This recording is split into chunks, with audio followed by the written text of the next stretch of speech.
이사야서는 무엇을 말하는가? 하나님께서는 사람들의 죄악을 보시고 반드시 심판하신다. 롬 6:13에서 죄의 삭은 사망이라고 말하고 있다. 그러나 하나님께서 이스라엘을 향한 그 죄악의 심판은 죄악을 깨끗게 하기 위함이며 그 땅을 새롭게 하여 소망의 땅이 되게 하는 것이었다. 이사야서는 이스라엘의 죄악과 그것에 대한 하나님의 심판과 다시 이스라엘을 위로하고 회복하시는 하나님의 구원을 보여주고 있다. 이사야 1장 21-23은 이스라엘의 죄를 말하고 24절은 하나님의 대적자와 원수에 대한 심판을 말하고 25절은 죄로부터의 성결을 말하며 26절은 이스라엘의 회복을 말하며 27절은 시온 곧 예루살렘의 구원을 말하고 있다. 이스라엘은 하나님을 배반하였다. 소나 나귀보다 못한 이스라엘이라고 책망을 받는다. 소는 그 인자를 알고 나귀는 주인의 구유를 알건만은 이스라엘은 알지 못하고 나의 백성은 깨닫지 못하는도다. 이스라엘을 향하여 범죄한 나라이며 허물진 백성이며 행하기 종자요 부패한 자식이며 여호와를 버리고 이스라엘의 거룩하신 이를 무시하는 자라고 선포하고 있다. 그래서 이러한 이스라엘을 향하여 하나님의 채찍질 심판이 임한다. 땅은 황폐하고 성읍은 불에 타고 토지는 이방인들에게 빼앗기고 이제 예루살렘만이 포도원의 망대같이 참외밭의 원두막같이 에워싸인 성읍같이 겨우 남았다. 수송아지나 어린 양이나 순염소의 피로 드리는 형식적인 제사를 하나님께서 외면하셨다. 월삭과 정한 절기의 제사를 드리지만 여전히 악을 행하며 도둑과 짝하며 뇌물을 사랑하며 고아와 과부를 멸시하며 하나님의 율법에 불순종하는 백성을 하나님께서는 싫어하시고 그들을 소돔의 광원과 같고 고모라의 백성과 같다고 하셨다. 이스라엘은 동산의 상수리나무 아래서 이교도의 희생제사와 성적 타락을 일삼았다. 이스라엘은 동방 풍속이 가득하며 블레셋 사람들과 같이 점을 치며 이방인과 더불어 언약하였다. 그럼에도 불구하고 하나님께서는 이스라엘이 그 악한 걸음에서 돌이키기를 요청하고 있다. 여호와께서 말씀하시되 오라 우리가 서로 변론하자 너희 죄가 주홍 같을지라도 눈과 같이 희어질 것이요 지홍같이 붉을지라도 양털같이 되리라. 하나님께서는 여호와의 날 곧 심판의 날에 이스라엘과 예루살렘과 주변 나라들을 광범위하게 심판하신다. 그의 심판이 레바논의 백향목과 바산의 모든 상수리나무와 모든 높은 산과 언덕과 높은 망대와 견고한 성벽과 다시스의 모든 대와 모든 아름다운 조각물에 임하여 자고한 자와 교만한 자와 거만한 자는 낮아지고 우상들은 온전히 없어지고 여호와의 위엄과 광대한 영광으로 충만하게 될 것이다. 마침내 열방 백성들은 인생을 의지하지 않고 여호와께로 돌아오게 될 것이다. 이사야 6장에서 이스라엘의 성읍이 황폐되고 주민이 없고 토지는 황폐되고 사람들은 멀리 옮겨지는 하나님의 심판의 계시가 이사야 선지자에게 임한다. 이후로 광범위한 하나님의 심판이 전개되어 우상을 섬기던 이스라엘뿐만 아니라 주변의 열국이 멸망에 이르게 된다. 다곤 신을 섬기던 해변의 블레셋은 앗수르와 바벨론에게 멸망하고 그모스 신을 섬기던 모압은 앗수르와 바벨론에게 멸망하고 바알 신을 섬기던 북이스라엘과 아람은 앗수르에게 멸망하고 태양신을 섬기던 내국과 구스가 멸망하고 월신을 섬기던 게달과 아라비아가 멸망하고 바알과 아세라 신을 섬기던 두로와 시돈이 멸망하고 아스다롯과 단무스를 섬기던 앗수르는 바벨론에게 멸망하고 벨과 무로닥을 섬기던 바벨론은 메대와 바사에게 멸망한다. 이처럼 우상을 숭배하던 나라들은 마치 가나안 7 족속이 우상 숭배로 멸망에 이른 것과 같이 멸망에 이르게 된다. 그리고 하나님의 막대기가 되어 북이스라엘과 남왕국 유다를 괴롭히고 파멸에 이르게 하였던 앗수르와 바벨론도 하나님의 진노로 황폐되고 마침내 역사 속에서 아침 안개와 같이 사라진다.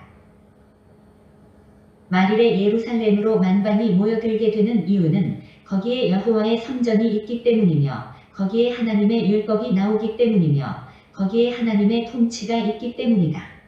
시온에 남아있는 자 예루살렘에 머물러 있는 자, 곧 예루살렘에 생존한 자를 주께서 심판하는 영과 소멸하는 영으로 더러움을 씻기시며 거룩하게 하실 것이다. 이스라엘은 바벨론으로부터 다시 가나안 땅으로 돌아오며 예루살렘 성부로 돌아온다. 아수르 땅과 애국 땅으로 쫓겨나고 피난했던 자들이 예루살렘으로 돌아온다. 바사 왕 고레스의 침령으로 예루살렘이 중건되어지며 여호와의 성전의 기초가 놓이게 된다. 하나님께서 엘리야 시대에 바알에게 무릎을 꿇지 아니한 사람 7,000명을 남겨두었듯이 이스라엘과 예루살렘의 멸망 속에서도 배임을 당한 밤나무와 상수리나무의 그루터기가 남아있는 것처럼 그의 거룩한 씨를 남겨두신다. 이사야의 아들의 이름은 스하랴숲인데 이는 남은 자가 돌아오리라는 뜻이다. 이스라엘이 바다의 모래 같을지라도 다수는 파멸에 이르고 남은 자만 돌아오게 된다.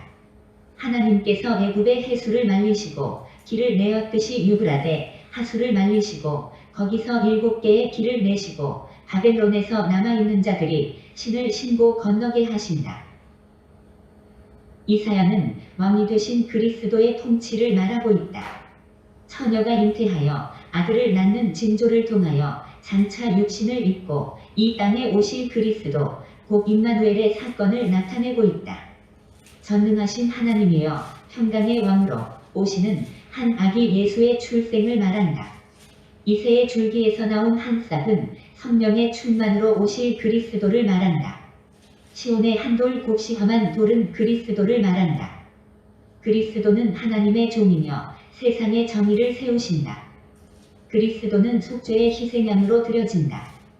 그리스도는 복음을 전파하여 자유와 은혜와 심판을 선포하신다.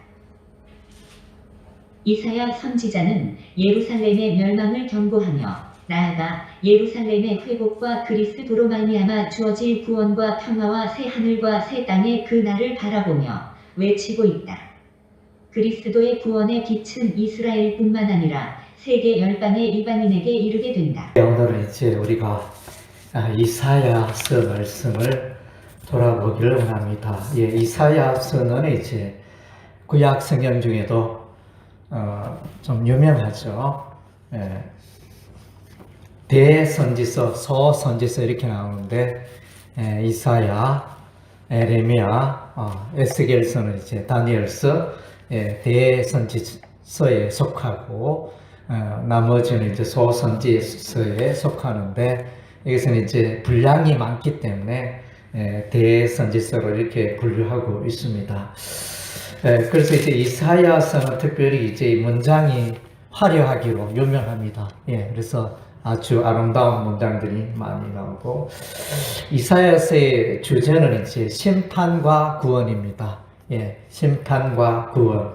앞부분에는 하나님의 심판. 1장에서 39장은 하나님의 심판. 40장에서 66장까지는 구원에 관하여.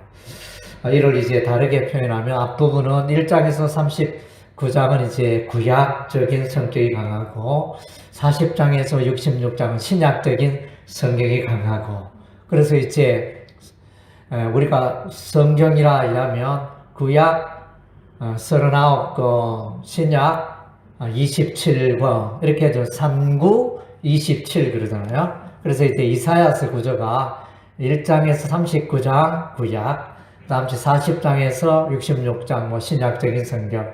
그래서 이제 둘 합치면 39와 27을 합하면 66. 성경이 66권이 되죠.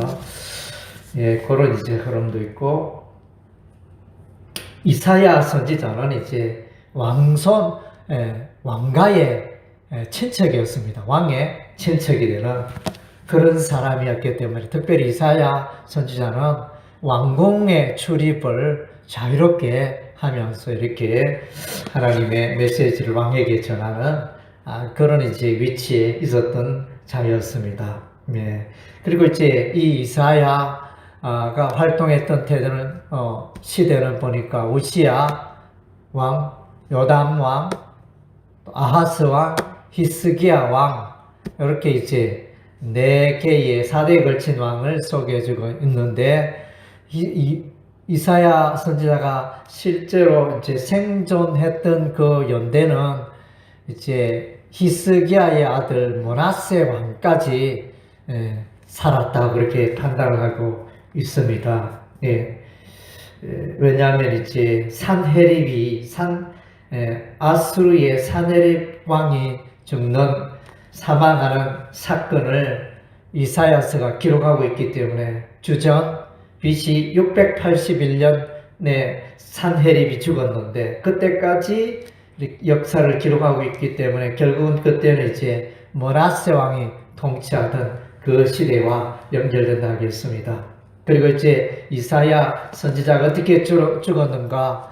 그것에서는 이사야 선지자가 톱에 잘려 죽었다. 우리가 신약 성경 히브리서 11장 믿음의 장에 가면 히브리서 11장 37절에 톱으로 켜는 것과 믿음의 사람 중에 톱으로 켜는 것 이런 이제 표현이 나오는데 그래서 이는 이제 이사야 선지자를 두고 한 말이 아닌가.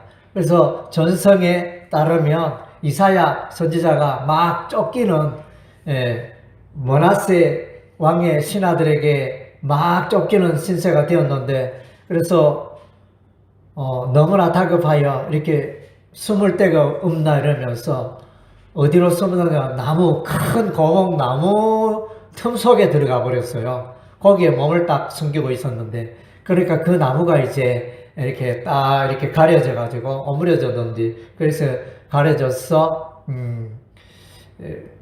그 이사야가 이렇게 보호를 받았는데 그래서 이제 신하들이 뭐 봤겠죠. 멀리서 보고 그래서 그 나무를 베어다가 므낫세 왕 앞에서 그 나무를 자르니 이사야 선지자도 잘려 죽었다. 톱으로 잘려 죽었다. 이런 이제 전설이 있습니다.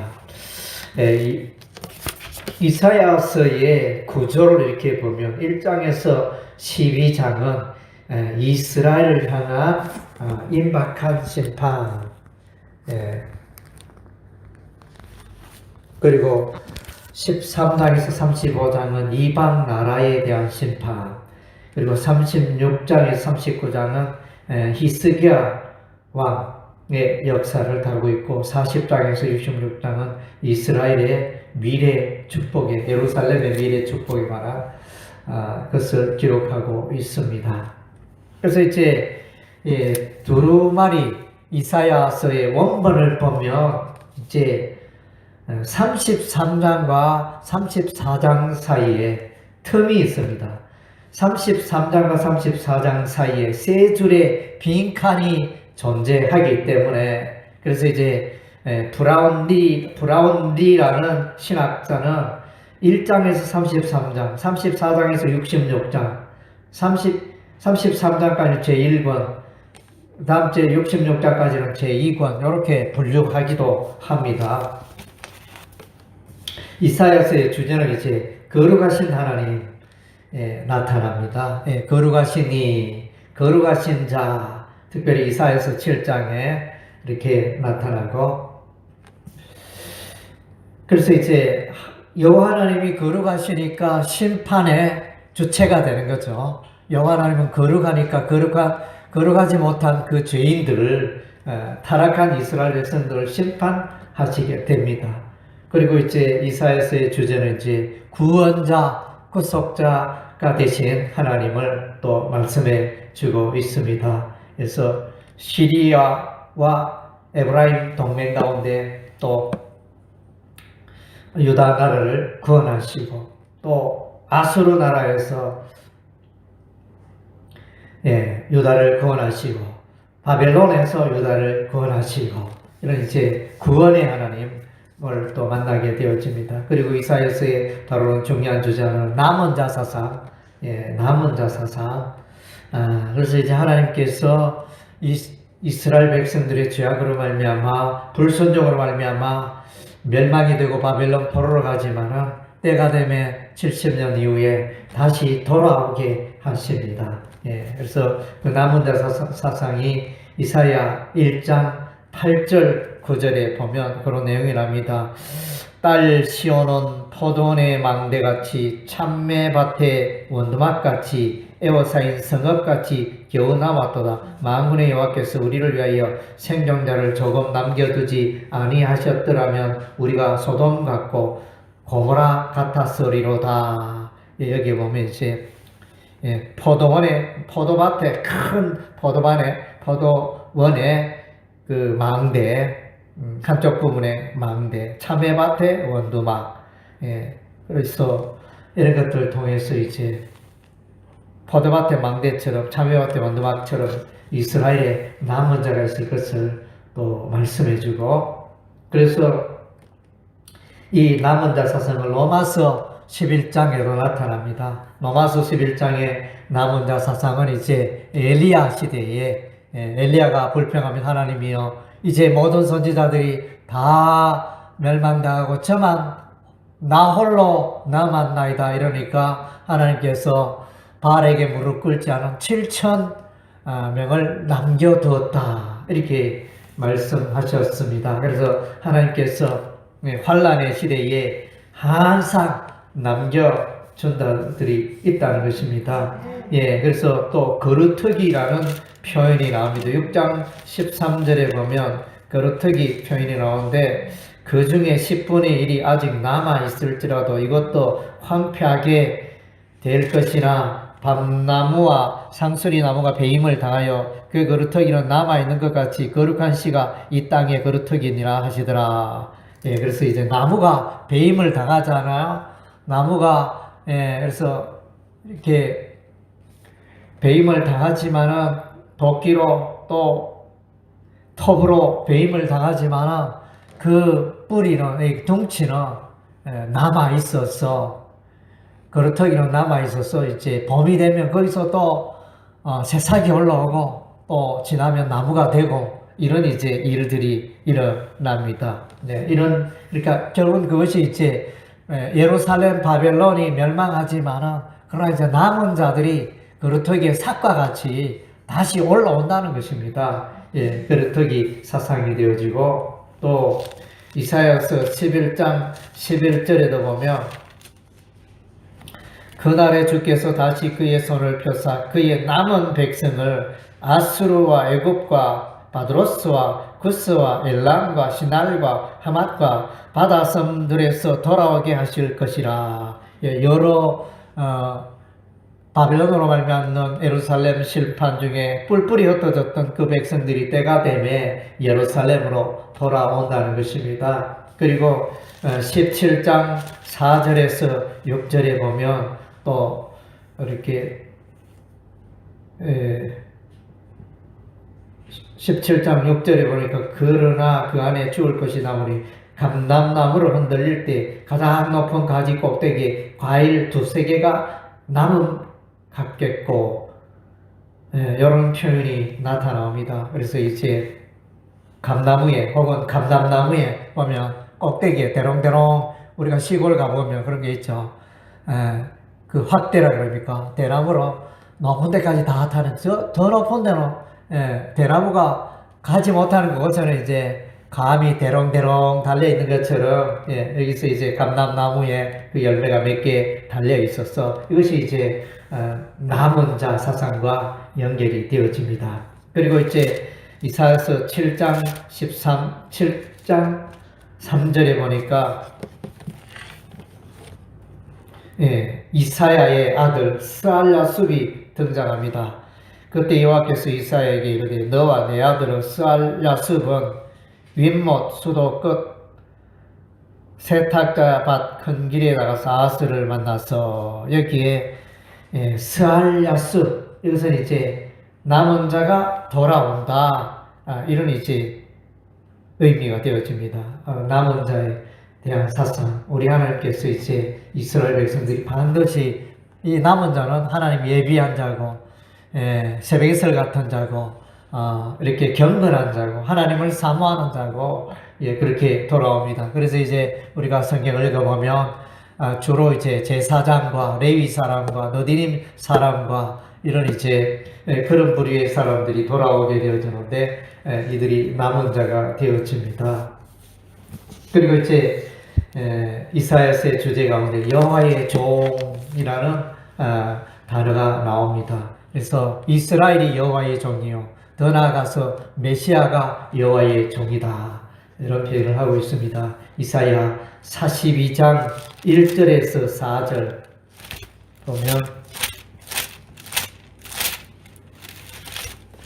1절에서 4절 보면 42절에서 내가 붙드는 나의 종 내 마음에 기뻐하는 곧 내가 택한 사람을 보라 내가 나의 영을 그에게 주었은즉 그가 이방에 정의를 베풀리라 그는 외치지 아니하며 목소리를 높이지 아니하며 그 소리를 거리에 들리게 하지 아니하며 상한 갈대를 꺾지 아니하며 꺼져가는 등불을 끄지 아니하고 진실로 정의를 시행할 것이며 그래서 이런 내용들은 신약의 복음서에 인용이 되고 있죠. 그래서 이제 이 내용은 결국 이제 메시아 예수 그리스도를 또 말하고 있는 부분이 되어집니다. 그리고 이제 두 번째 이걸 여호와의 종의 노래 말하는데 여호와의 종의 노래라고 하는데 방금 첫 번째는 42장 1절에서 4절 두 번째는 49장 1절에서 6절입니다. 여호와의 종의 노래 두 번째 노래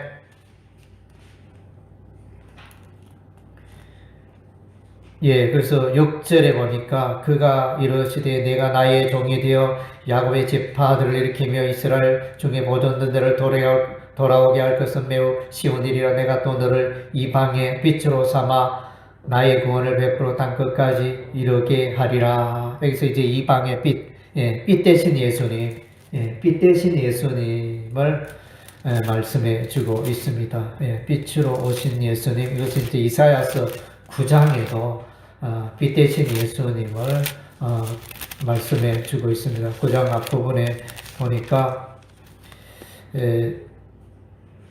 9장 1절 2절에 보니까 전에 고통받던 자들의 흑암이 없으리로다. 옛적에는 여호와께서 서불론 땅과 납달리 땅이 멸시를 당하게 하시되 후에는 해변길과 요단 저쪽 이방의 갈릴리를 영화롭게 하셨느니라. 흑암에 가던 백성이 큰 빛을 보고 사망의 그들의 땅에 거두하던 자들에게 빛에 대해서 빛은 이제 메시아 예수 그리스도의 빛을 말해주고 있습니다. 50장 4절에서 9절 세 번째 종의 노래 세 번째 종의 노래는 이사야 50장 4절에서 9절이 되어집니다. 여기는 이제 특별히 고난받는 또 메시아의 모습도 보여주고 또 학자같이 깨우치게 하는 그러니까 가르치는 예수님의 모습도 발견할 수 있습니다. 50장 4절에 주 여호와께서 학자들의 열을 내게 주사 나로 권고한 자를 말로 듣게 도와줄 줄 알게 하시고 아침마다 깨우치되 나의 길을 깨우치사 학자들 같이 알아듣게 하시도다. 그 다음 주에 6절에는 이제 고난받는 모습입니다. 나를 때리는 자들의 내 등을 맡기며 나의 숨을 뽑는 자들에게 나의 뺨을 맡기며 모욕과 침뱉음을 당하여도 내 얼굴을 가리지 아니하였느니라. 이렇게 종 대신 메시아의 모습을 보여주고 있고 그 다음 마지막 네 번째 종의 노래는 52장 13절 그러니까 저건 이제 이사야 53장이라 보게 되어져 하면 될 거예요. 52장 13절부터 이사야 53장 12절까지 마지막 절까지 오늘 고난받는 십자가에서 고난받는 메시아 종의 노래 이렇게 그러니까 죄악의 온 세상의 사람들의 죄를 짊어지시고 고난받는 예수님을 보여주고 있습니다. 53장 5절에 보니까 5절 6절에 보면 그가 찔림은 우리의 허물 때문이요 그가 상함은 우리의 죄악 때문이라. 그가 징계를 받음은 우리는 평화를 누리고 그가 채찍에 맞음은 우리는 나음을 받았도다. 우리는 다 양 같아서 그로 행하여 각기 제 길로 갔거늘 여호와께서는 우리 모두의 죄악을 그에게 담당시키셨도다. 예수께서 우리 죄를 담당하신 그런 장면, 여호와의 종이었다. 것을 보게 되어집니다. 그리고 이제 이사야에서는 여호와의 신, 성령에 관하여 말씀해주고 있습니다. 성령에 관하여는 신약에는 많이 나타나지만 구약에는 그렇게 흔하게 나타나는 부분이 아닌데 특별히 이사야에서는 여호와의 신, 여호와의 영에 관하여 많이 다루고 있습니다. 11장 2절에 보면 이사야서 11장 2절에 보면 여호와의 영신이 나오죠. 11장 2절에 그 위에 여호와의 영 곧 지혜와 총명의 영이요 모략과 재능의 영이요 지식과 여를 경외하는 영이 강림하시리니. 성령에 대해서 말해요. 다음 제 48장 16절에 보니까 너희는 내게 가까이 나와 이것을 들으라. 내가 처음부터 비밀이 말하지 아니하노니 그것이 있을 때부터 내가 거기에 있었노라 하셨느니 이제는 주 여호와께서 나와 그의 영을 보내셨느니라. 영에 대해서 말합니다. 또 61장 1절에 보면 주 여호와의 영이 내게 내리셨으니 이는 여호와께서 내게 기름을 부어서 가난한 자에게 아름다운 소식을 전하게 하려 하심이라. 나를 보내사 마음이 상한 자를 고치며 포로된 자에게 자유를 갇힌 자의 노임을 선포하며. 그래서 메시아 의미는 이제 기름 부음을 받았다, 기름 부음이 임하다, 이런 이제 의미가 되어지는데, 그래서 이제 기름 부음은 결국은 이제 신약적으로 보면 성령을 의미하고, 그래서 그렇게 연결이 되어집니다. 그리고 이제 이사야서의 중요한 주제 중에 하나는 이제 역사의 주관자는 하나님이시다. 그래서 역사를 심판하시는, 죄인들을 심판하시는 하나님. 그래서 이제 우리가 도입부에 1장에 보면 이스라엘 백성이 소돼지보다 못하다, 이런 표현이 나오죠. 그래서 1장 3절에 그러니까 소는 그 임자를 알고 나귀는 그 주인의 구의를 알고 이스라엘은 알지 못하고 나의 백성은 깨닫지 못하노라. 이렇게 소보다 못하고 나귀보다 못한, 짐승보다 못한 이스라엘 백성들의 죄악의 삶을 말씀해 주고 있습니다. 그래서 안타까운 마음. 그래서 2절에 보면 하늘이여 들으라, 땅이여 귀를 기울이라. 여호와께서 말씀하시는 내가 자식을 양육하였거늘 그들이 나를 거역하였도다. 하나님을 떠나고 배반하고 우상숭배하는 그것을 너무너무 마음 아파하시는 하나님의 마음을 드러내고 있습니다. 그래서 이제 하나님이 심판하시죠.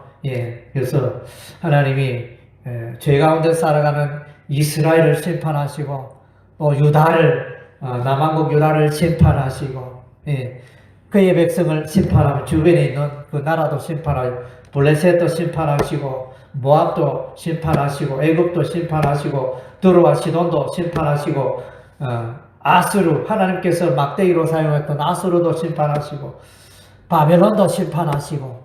아수르는 바벨론에게 멸망당하고 바벨론은 이제 메데, 바사, 페르시아에게 멸망당하고. 그래서 그래서 이걸 보면 역사의 주관자가 하나님이심을 우리가 발견하게 됩니다. 그리고 이제 우리가 이사야서를 보면 이제 우리가 또 꼭 이사야서의 핵심적으로 기억할 내용은 이제 메시아에 관한 예언이 나옵니다.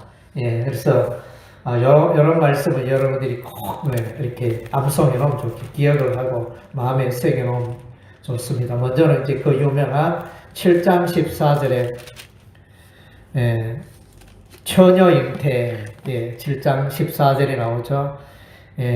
예수님, 메시아 예수님이 처녀 마리아로부터 출생할 것이다, 예언이 나오죠. 7장 14절에 그러므로 주께서 친히 징조를 너에게 주실 것이라. 보라, 처녀가 잉태하여 아들을 낳을 것이요 그 이름을 임마누엘에 하리라. 그래서 처녀에게서 예수님이 나온다는 예언되어 있고, 그 다음 이사야서 9장 6절에 보면 이 한 나귀는 메시아 예수도 그 아기는 근본 하나님이고 하나님의 아들이었다, 평강의 왕으로 오시는 분이다, 그것을 보여주고 있습니다. 9장 6절에 이는 한 나귀가 우리에게 낳고 한 아들을 우리에게 주신 바 되었는데 그의 어깨에는 정사를 메었고 그의 이름은 기묘자라, 묘사라, 전능하신 하나님이라, 영존하신 아버지라, 평강의 왕이라 할 것임이라. 이런 이제 메시아에 관한이에요. 그다음 이제 11장 1절에 다윗의 혈통으로부터 예수님이 오신다는 것입니다. 예수님이 태어난 곳이 베들레헴, 다윗의 동네 베들레헴에서 태어났습니다. 예, 베들레헴은 빵집 이런 이제 의미죠.